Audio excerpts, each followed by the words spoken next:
Okay, so today I'm going to show you how I make my cabbage pasta. And there's a couple of variations that I do with this, but it's basically instead of using pasta or white flour noodles, I'm going to use cabbage instead. And right here I have a head of organic purple cabbage. And I'm just going to peel the top layer off of it before I chop it up, just in case it's damaged. So basically, I think that everybody knows the benefits of cruciferous vegetables, and cabbage is one of those.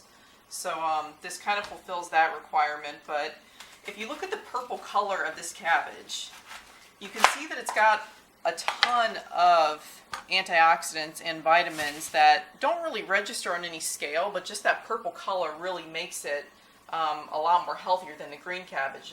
I think studies show like 10 times as many antioxidants are in the red as in the green. So I always try to get organic if possible. I'm just going to start chopping here. You can like just cut it into little thin strips. And I always try to get purple or over green, just depending upon the freshness of each of them.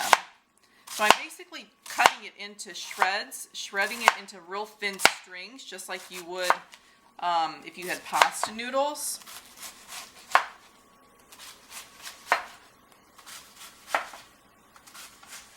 So this is basically going to take the place of our pasta in this case. I know a lot of people, they want to use that whole wheat pasta, you know, the dark brown kinds with the whole grains, but really it's the end of my day and I don't want to eat a bunch of carbs before I go to sleep in a few hours because they will probably just sit on my belly or my butt. So I've shredded about half the head of cabbage, which is a pretty good portion size for me, and I'm going to split it right down the center just to make it cook a little bit faster. And this is a really quick dinner to make, if or a side dish to make if you want to actually put some meat on top if you want to eat meat. Or there's a vegan alternative that I make to this, which includes nutritional yeast in place of the cheese. So you can, this really is universal. Anybody can eat this. It's for vegans and non-vegans. Even if you eat protein meat, you can use that as well. So I'm just spreading it out on the plate here. And I haven't put any seasonings on it. I found that if I salt it before it goes into the microwave, it excretes too much of the moisture out of it, so you have like pools of water on the bottom.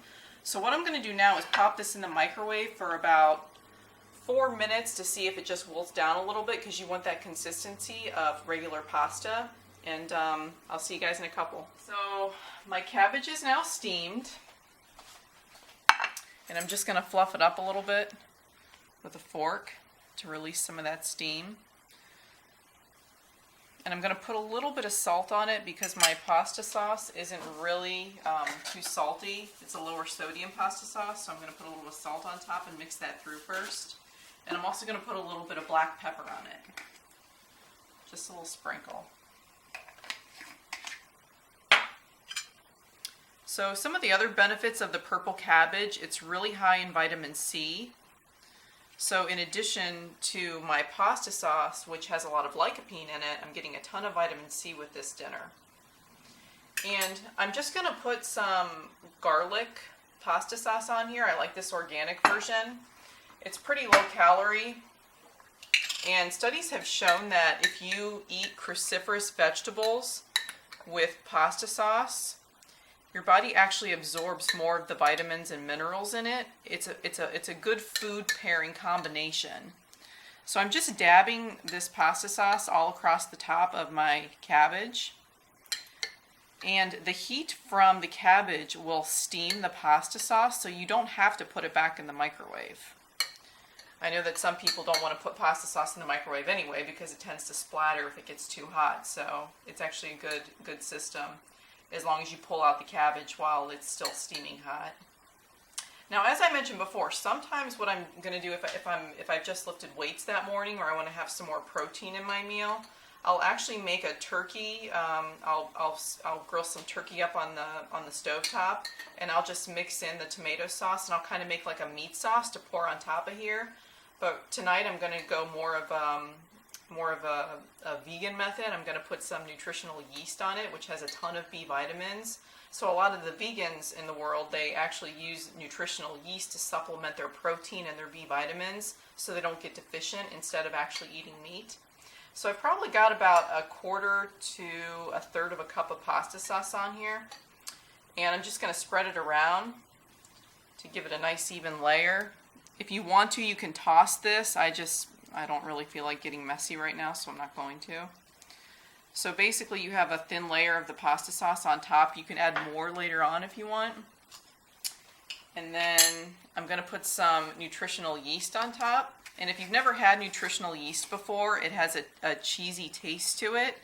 A lot of people put this on popcorn in place of Parmesan since they miss that cheese flavor. So I'm going to put some of that on top of there. That's going to supplement in for my protein tonight. And I know this isn't vegan, but I'm going to put some Parmesan cheese on it. A Parmesan Parmesan Romano blend,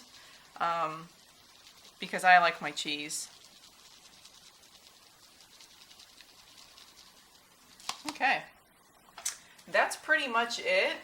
It's a pretty simple, I think you saw it took me maybe 5 or 6 minutes to make the whole thing, including cutting up the cabbage. Very simple, very clean, just the pasta sauce, the cheese, and the nutritional yeast on top of cabbage. So there you have it, my low-carb cabbage pasta. It's really good for the end of a day when you don't want to actually eat real pasta. You're not carb loading or anything. And it tastes just the same.